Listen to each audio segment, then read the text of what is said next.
Γεια σας φίλοι μου. Είμαστε εδώ για να κάνουμε ένα καινούριο tutorial για τα χαρακτηριστικά του DJI Mavic Air 2 αλλά και γενικότερα για τα drone της DJI. Χρησιμοποιώ πλάνα από τα προηγούμενα βίντεο που έχω ανεβάσει στο κανάλι μου στο YouTube ως παραδείγματα. Σήμερα θα δείξουμε τη λειτουργία του Active Track και τα χαρακτηριστικά της Trace Mode αλλά και σε Parallel. Έτσι θα ολοκληρώσουμε τα tutorials με τις λειτουργίες στο section του βίντεο, καθώς έχουμε δείξει τη λειτουργία Spotlight και Point, και στα επόμενα βίντεο θα έρθουν tutorials για άλλα modes. Το Active Track είναι ένα χαρακτηριστικό που μας επιτρέπει να κλειδώνουμε ένα κινούμενο στόχο και το drone να το ακολουθεί. Ο στόχος μπορεί να είμαστε εμείς, ένα αυτοκίνητο, ένα ποδήλατο ή ένα σκάφος. Πάμε να δούμε λοιπόν το Trace Mode. Στη λειτουργία αυτή, το drone προσπαθεί να μείνει πίσω από το αντικείμενο που έχουμε ορίσει. Μπορεί και μπροστά αν υπάρχουν πίσω αισθητήρες. Αν όμως θύψετε, θα προσπαθήσει να πάει πίσω σας, οπότε χρειάζεται προσοχή στην πλευρική κίνηση μην χτυπήσει κάπου. Εδώ να αναφέρουμε επίσης ότι πριν χρησιμοποιήσετε τη λειτουργία Active Track, βεβαιωθείτε ότι είστε σε ανοιχτό μέρος χωρίς εμπόδια. Μπορεί οι αισθητήρες να δουλεύουν στη Normal Mode, αλλά σε πλευρικές κινήσεις που δεν υπάρχουν αισθητήρες, ίσως αυτό αποβεί μοιραίο.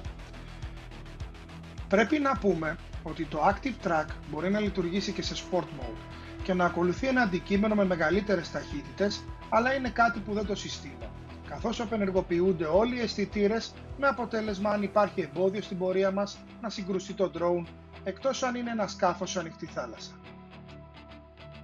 Εφόσον είμαστε στη λειτουργία για να τραβήξουμε βίντεο, επιλέγουμε το θέμα που θέλουμε να ακολουθήσει το drone. Συνήθως αναγνωρίζει τι είναι αυτό το αντικείμενο, όπως εδώ μας βγάζει ένα ανθρωπάκι, καθώς αναγνωρίζει ότι πρόκειται για άνθρωπο.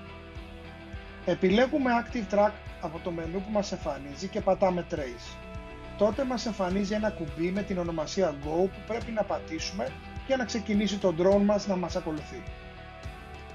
Πατάμε και το κουμπί για την εγγραφή βίντεο και το drone ακολουθεί την κίνηση του αντικειμένου που έχουμε επιλέξει.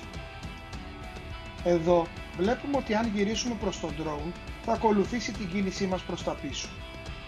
Αν κάνουμε στροφή για άλλη κατεύθυνση, το drone στη λειτουργία Trace θα προσπαθήσει να πάει από πίσω μας και να μας ακολουθήσει.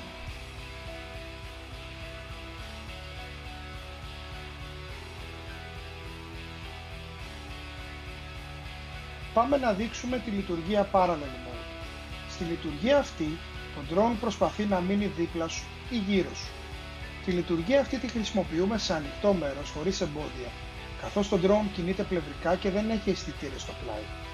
Επίσης, το drone πρέπει να είναι πιο μακριά από μας. Στην Parallel Mode, το drone ακολουθεί το αντικείμενο από σταθερή απόσταση και γωνία από το πλάι. Τοποθετούμε το drone στο σημείο που θέλουμε να ξεκινήσει να μας ακολουθεί, αλλά και στην απόσταση που θέλουμε. Αφού επιλέξουμε με το Parallel Mode μέσα από το Active Track και πατήσουμε το κουμπί Go, το drone προσπαθεί να μας ακολουθήσει από το πλάι σε σταθερή απόσταση και γωνία. Αυτό ήταν το βίντεο μας για σήμερα για την επεξήγηση της λειτουργίας του Active Track με τις επιλογές Trace και Parallel. Αν σου άρεσε το βίντεο και θέλεις να μας βοηθήσεις να συνεχίσουμε την προσπάθεια, κάνε like στο συγκεκριμένο βίντεο να ενεργοποιήσουμε τον αλγόριθμο και εγγραφή στο κανάλι μας για να βλέπεις τα μελλοντικά μας βίντεο. Ένα share σε κάποιον που ενδιαφέρεται θα ήταν ό,τι καλύτερο. Σε ευχαριστώ για το χρόνο σου και θα τα ξαναπούμε σε κάποιο επόμενο βίντεο.